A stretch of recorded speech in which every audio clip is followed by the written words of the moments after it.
Ferdy Sambo, ex-Kadif Propam Polri, mengakui beberapa perbuatannya dalam kasus pembunuhan Brigadir Nofriansyah Yosua Huta Barat alias Brigadir J yang terjadi Jumat tanggal 8 Juli tahun 2022.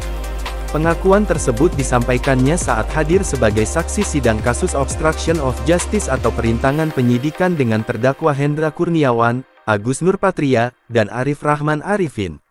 Adapun sidang tersebut digelar di Pengadilan Negeri Jakarta Selatan PN Jaksel Kamis tanggal 5 Januari tahun 2023. Ferdy Sambo mengaku, dirinya membuat kebohongan untuk menutupi kasus pembunuhan ini. Ia mengaku telah berbohong soal adanya peristiwa tembak-menembak yang terjadi di rumahnya di Duren 3, Jakarta Selatan. Hingga pada akhirnya, dia di tempat khususkan di Makobrimob. Kebohongan lain juga terungkap. Ferdy Sambo mengakui soal skenario pelecehan yang terjadi di Duren 3. Pengakuan tersebut disampaikannya pada tanggal Minggu, tanggal 8 Agustus tahun 2022. Sebelum memberikan pengakuan, awalnya skenario Ferdy Sambo berjalan mulus. Banyak yang percaya tewasnya Brigadir J karena terlibat baku tembak dengan Richard Eliezer. Namun, situasi berubah tak lama setelah Richard Eliezer ditetapkan sebagai tersangka pembunuhan Brigadir J pada Rabu tanggal 4 Agustus tahun 2022. Selang beberapa hari, Richard Eliezer kemudian mengubah keterangannya dan membongkar skenario Ferdy Sambo.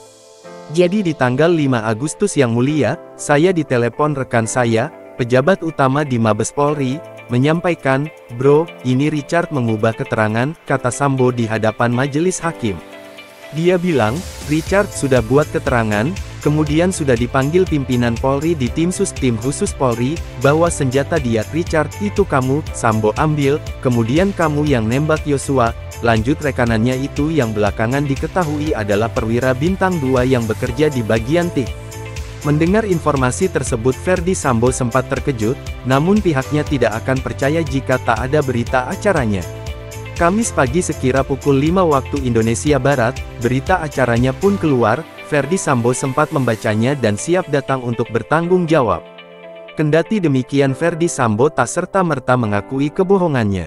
Mantan Jenderal Bintang 2 Polri tersebut masih berkilah hingga akhirnya dia diperiksa dan dibawa penyidik Polri untuk ditempatkan di tempat khusus Patsuskan. Barulah Ferdy Sambo merasa gentar ketika penyidik mengancam akan menetapkan seluruh orang yang ada di TKP penembakan Brigadir J sebagai tersangka, termasuk istrinya, Putri Chandrawati.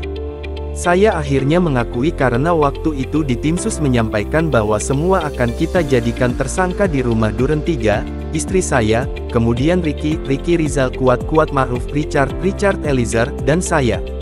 Istrimu akan kita bantu, yang penting kamu ngomong yang sebenarnya. Saya nggak kuat, Yang Mulia akhirnya mengakui kebohongan saya.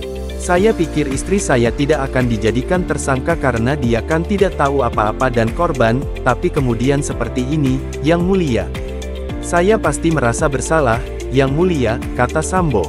Akhirnya, Ferdy Sambo mengakui skenario kebohongannya, bahwa tak ada baku tembak antara Brigadir J dengan Richard. Mengenai peristiwa pelecehan, Ferdy Sambo juga mengakui bahwa tidak terjadi pelecehan di rumah Duren 3.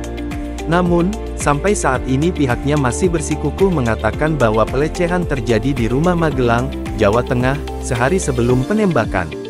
Penyesalan Ferdy Sambo kemudian mengaku menyesal telah membuat skenario pembunuhan Brigadir J. Ferdy Sambo juga mengakui dirinya tidak sempat berpikir panjang hingga pada akhirnya melibatkan sejumlah anggota Polri untuk mendukung skenarionya. Ia bahkan menutupi kejadian yang sebenarnya terjadi kepada anggota Polri yang membantunya itu. Adapun alasannya Ferdy Sambo pada saat itu merasa marah dan emosi. Saya waktu itu emosi dan amarah mengalahkan logika saya. Dan saya lupa saya ini siapa waktu itu dan dampaknya terhadap institusi saya. Lupa Yang Mulia, kata V.